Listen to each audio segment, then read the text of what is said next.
Hello and welcome back to Authentic on Air with Bruce Alexander. I am your host, Bruce Alexander.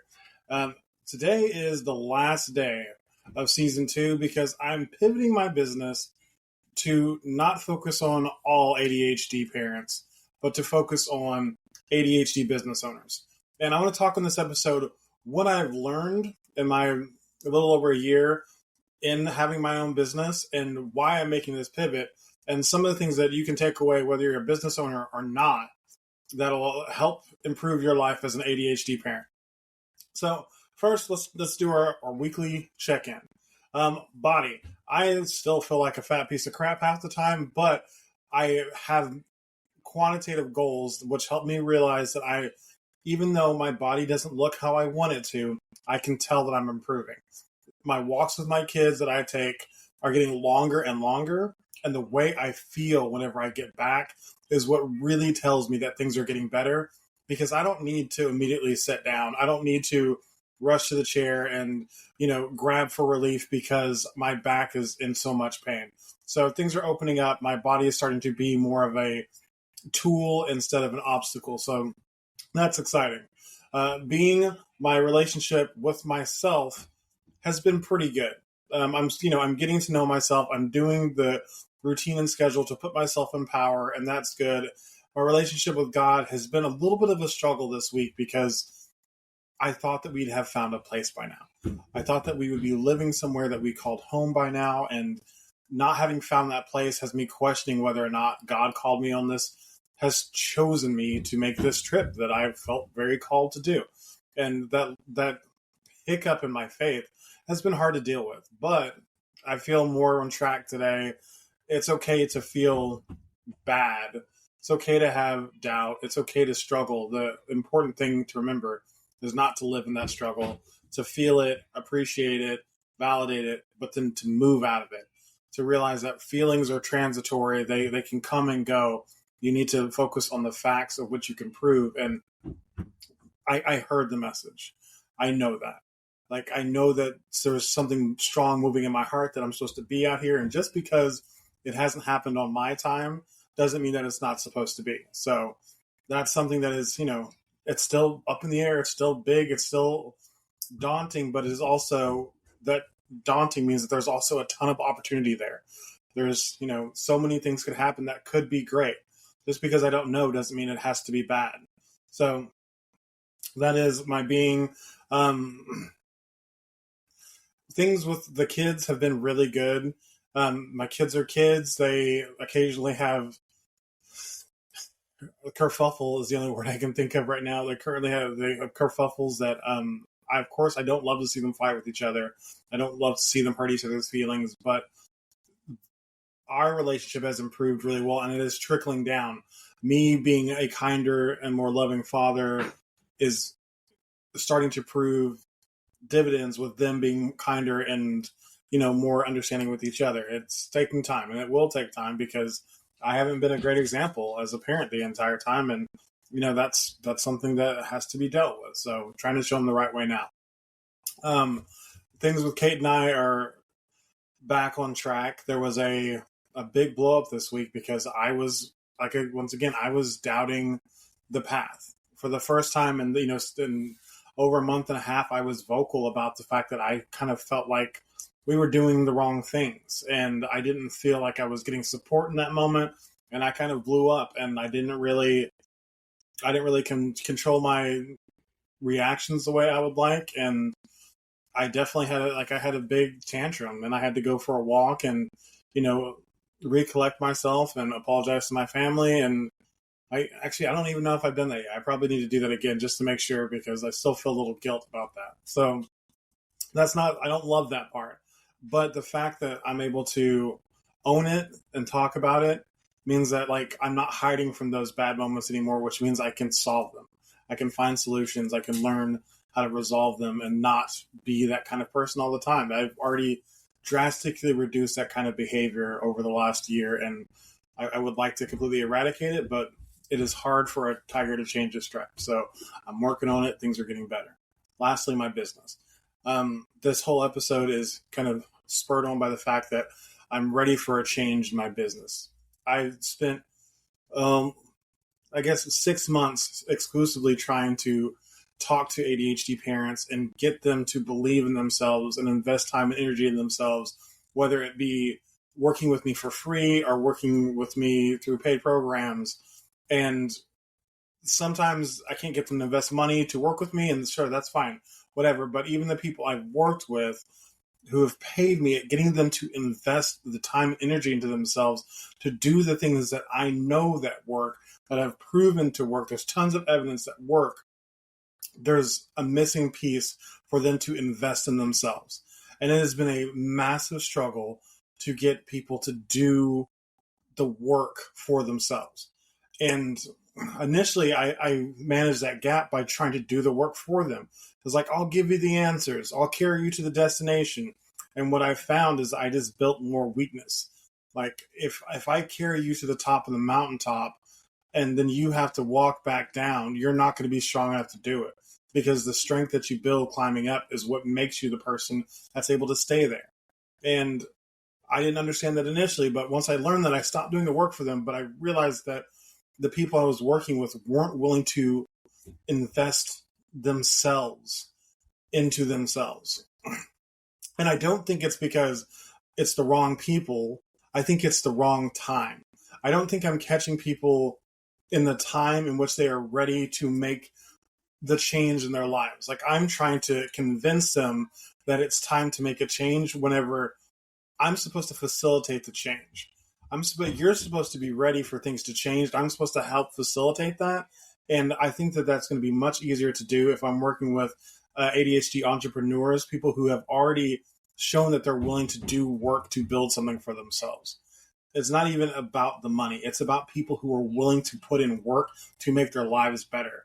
So whenever I'm offering free programs and people say, well, I can't give up this, or I can't make that work with my schedules. Like, if somebody were offering me the key to my problems right now and I just needed to make the schedule work, I would do it, because I'm willing to invest and make sacrifices to win the bigger game. And that's a mentality that sometimes comes from big failures and bad things happening. And sometimes it's just time. Sometimes it's just dealing with the bullshit long enough to finally be fed up with it. And right now, I've dealt with the bullshit long enough to be fed up with it, to realize that there are people that you can't make ready to be helped. It's tough. I don't want to leave, people who need help behind, but also I don't want to continue spinning my wheels trying to help people who not only are not ready to pay me to help them, they're not ready to give their own time and energy to help themselves. So that's the reason for the pivot. But some important things that I learned along the way is consistency is key. It absolutely is. The small things that you do every day is what builds your empire. There are the connections that I made from my ADHD dads group that I built months ago and just keep pouring content into every day, even though initially I wasn't getting any reaction. Then I made contacts through that months later because I was consistent, and finally something struck somebody that made them say, I need to reach out. This person can help me. And I understand that that is something that is going to be consistent throughout all the things in businesses. Once you figure out the message that you're trying to deliver, you have to keep showing up on the platform over and over again in order to, for one, build the following, and for two, to get the message in front of the right people. So as I pivot, that will remain true. And it's a little bit difficult to mentally wrap my mind around just talking more about business. I don't have any problem working with people in business. I've actually had more success getting people to adopt the things that I've suggested or encouraged them to do to make more money than I have had for anything else. Their relationships are on fire, and they're not willing to do the things that they need to do to fix them, even though I'm giving them all the tools that they need to make improvement. But if I say, hey, this is a way that you can make more money, then they're usually all over it. So Why not just spend more time in that space, giving people ways that they are going to be able to make more money? Because that, honestly, it does give room to then spend time on relationships, to spend time on your body, to spend time in your relationship with your higher power. But I mean, that you have to be intentional. Just making more money doesn't solve anything. It is using that money to buy your time back, to buy freedom, to buy independence, and then to then put that freedom, time, and independence back into yourself, building up the rest of your world. Because it's like, in the end of it, for me, it's about having it all. It's about having the business that I love doing that's successful. It's about having the family that is, on fire and in love with me as much as I love them, having the relationship with God that's on fire, and having the daily conversation with God, and then having a body that, excites me and that I feel excited to live in, that, feels like a tool for my purpose. And I understand, to have all of that, I can't get so focused on making more money that I leave anything else unchecked. So that leads to my second big learning, is that not only is consistency key, it is that having a routine that allows you to touch base with all four domains of your life every single day is crucial, because it becomes really easy to get sucked into whatever is going well and to not pay attention to the things that are hard to look at. So whenever, before, when I was really fit, I was loving the gym. I spent all my time at the gym, but I was ignoring the quality of my relationships. I wasn't doing anything to grow in my finances and my business. So because it was just easy to pour all of myself into that one thing. And whenever you have a routine that makes sure that you're checking in with all parts of your life, then it allows you to kind of obfuscate that pitfall. And even if you're just doing the bare minimum on each different domain of your life every single day, then you're still miles apart from, per se, working weeks at a time before you see your family. That is not going to allow your family to feel engaged with you. You have to do something to make sure that each day you're engaged with your family. Each day you're engaging with God. Each day you're engaging your body. Each day you're engaging your business. It's doing them all every day. And it sounds like a lot, but whenever you have a routine that ensures it, it works pretty easily. So, those are the two big things I want to talk about. I'm going to take a week or two off to work on this pivot in my business, work on implementing some of the new things I'm going to learn in the course I'm taking tomorrow.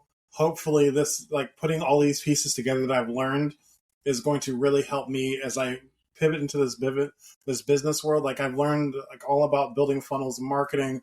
I've learned all about the coaching process and sales, marketing techniques. And this is the next step. And I don't even really know what it is, but it's Tony Robbins. So I'm hoping it's going to be awesome. So that is it for today.